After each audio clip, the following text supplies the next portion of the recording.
Hyderabad marathon जो कि 27 अगस्त में ऑर्गेनाइज हुआ। इस इवेंट में मैंने फुल मैराथन 3 घंटा 7 मिनट और 44 सेकंड में फिनिश किया। ओपन पोजीशन मेरा 10वां रहा और ओवरऑल जो पोजीशन वो 10वां रहा, और जो एज कैटेगरी जो 45 से 55 का था उसमें मेरा फर्स्ट पोजीशन रहा। पिछले साल सेम इवेंट मैंने 3 घंटा 17 मिनट 49 सेकंड्स में फिनिश किया था। मेरा उस समय भी एज कैटेगरी में फर्स्ट था, लेकिन ओपन पोजीशंस मेरा उतना अच्छा नहीं था। तो आज के इस वीडियो में हम बात करेंगे कि ये जो 10 मिनट का इम्प्रूवमेंट आया ये कैसे आया। तो आपको सबसे पहले ये समझना है कि जो एक रेस में एक पीबी बनता है या जो इम्प्रूवमेंट आता है वो 2-3 कारण से आता है। सबसे पहला है वेदर। रेस डे के दिन वेदर आपका बहुत फेवरेबल होना चाहिए, विंड ज़्यादा होना नहीं चाहिए, आपका रेन होना नहीं चाहिए, ह्यूमिडिटी होना नहीं चाहिए। एक बहुत ही नॉर्मल वेदर होना चाहिए जो कि रन को सपोर्ट करे।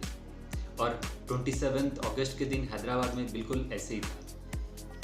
वेदर का कंडीशन अराउंड 30 डिग्री सेल्सियस था, लेकिन जैसे जैसे दिन बढ़ता गया 7 बजे 8 बजे उसी हिसाब से टेम्परेचर बढ़ता गया। लेकिन पहला जो 2 घंटे का जो टाइम था, इस 2 घंटे में बहुत ही अच्छा फेवरेबल वेदर था। ह्यूमिडिटी भी बिल्कुल नहीं थी और एक बहुत अच्छा कंडीशन बना रेस करने का। दूसरा जो इम्पोर्टेंट फैक्टर है ये है ड्यूरिंग द रन आपको हाइड्रेशन, आपका जो न्यूट्रिशन और आपका जो बॉडी कंडीशन ये आपके फेवर में है या नहीं। आपका जो पेसिंग चल रहा है, जो पेस से आप दौड़ रहे हैं वो आपको इजी फील हो रहा है कि नहीं, ये दूसरा फैक्टर है इम्प्रूवमेंट लाने के लिए।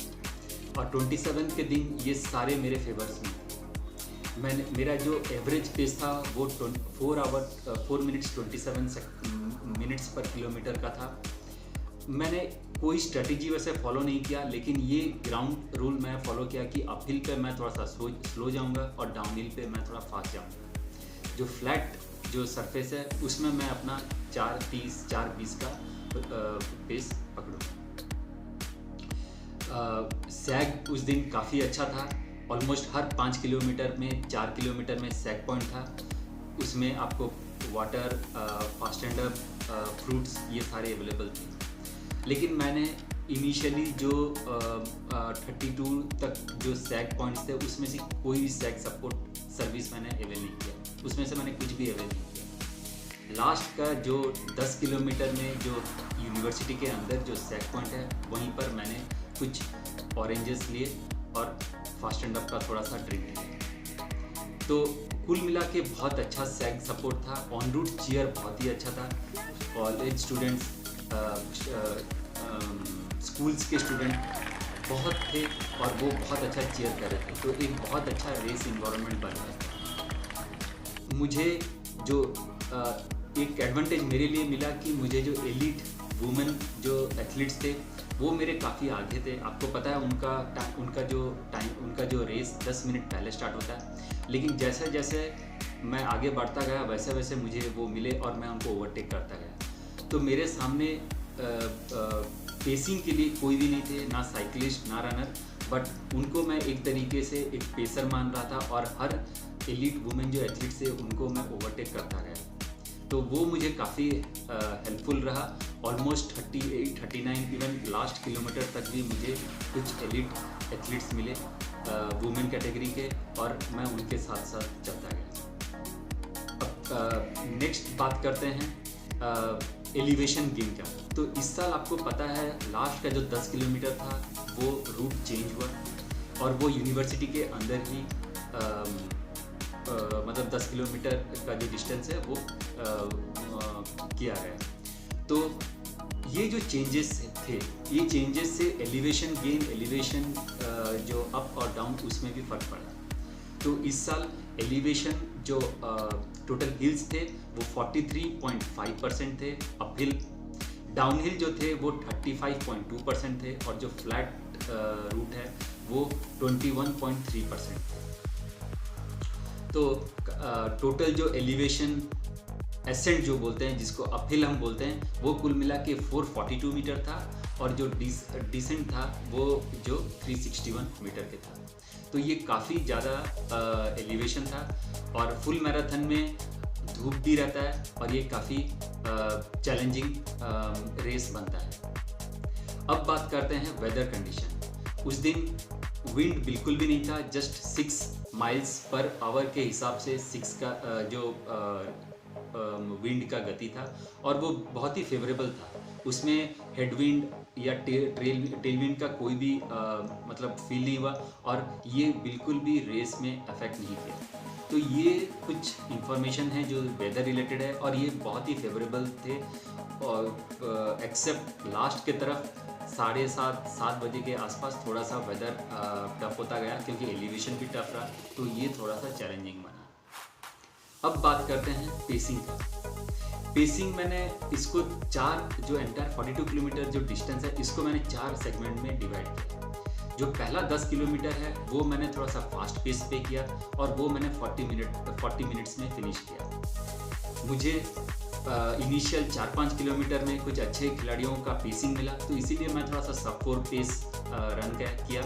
बट जैसे ही 10 किलोमीटर हुआ वैसे ही मैंने अपना जो स्पीड है उसको कंट्रोल में लिया, एचआर को थोड़ा सा कंट्रोल किया और नेक्स्ट जो 11 से 20 किलोमीटर का जो डिस्टेंस है वो मैंने 44 मिनट्स में फिनिश किया और वो मुझे 1 आवर 25 मिनट्स में फिनिश किया मैंने।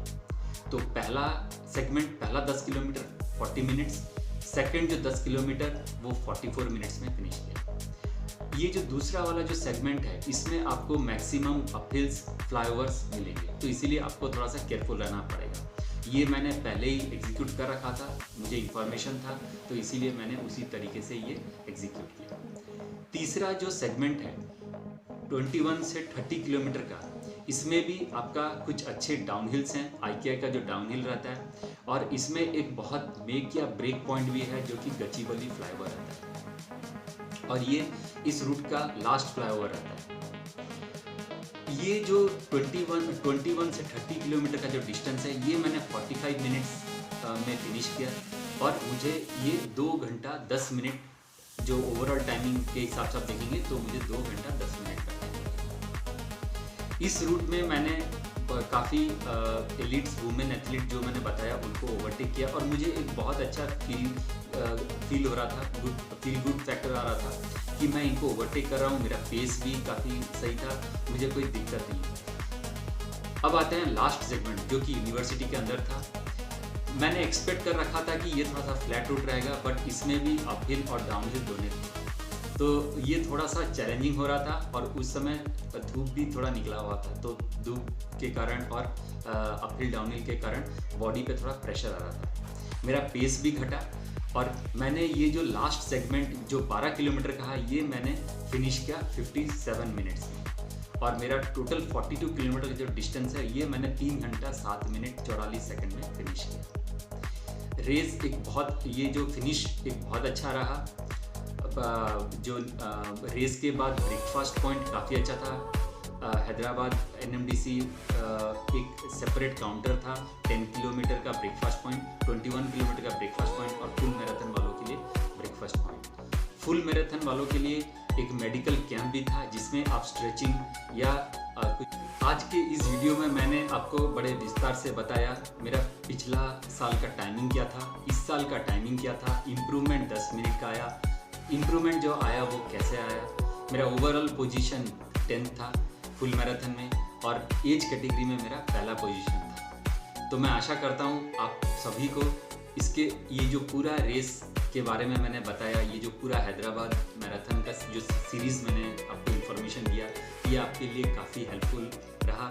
आप इसका फ़ायदा उठा सकते हैं और आने वाले रेसेस में आप इसका जो इन्फॉर्मेशन है इसको आप यूटिलाइज कर सकते हैं। इसी के साथ मैं ये सीरीज़ समाप्त करता हूँ। नमस्कार।